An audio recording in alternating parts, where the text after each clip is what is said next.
What is not news is that China itself is under threat.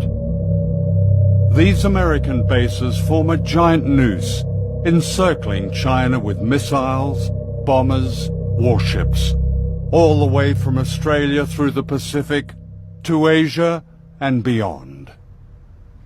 I mean, if you were in Beijing looking out, you stood on the tallest building in Beijing and looked out at the Pacific Ocean, you'd see American warships. You'd see Guam is about to sink because there's so many missiles pointed at China.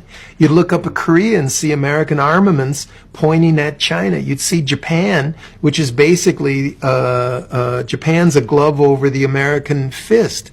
I think if I was Chinese, I'd have a little to worry about American aggressiveness.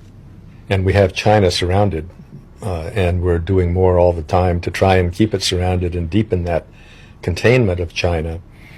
But China presents a fascinating case of a country that is independent, doesn't have foreign bases on its territory, growing very rapidly, not as rapidly now as it did for 30 years, but still the second-ranking economy in the world. We have an adversary, and that adversary is China, and that adversary, unless there is dramatic reform inside China, will be our enemy someday. One myth I think really that needs to be dispelled is that somehow China's aiming to replace America and going to run the world.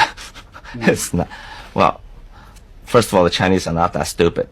The West, with its Christian roots, are about converting other people into their beliefs. The Chinese are not about that. It's just I'm not degrading the Western culture. I'm just pointing out the inherent nature, the DNAs of two different cultures. The Chinese, 2,000 years ago, built the Great Wall to keep the barbarians out, not to invade them.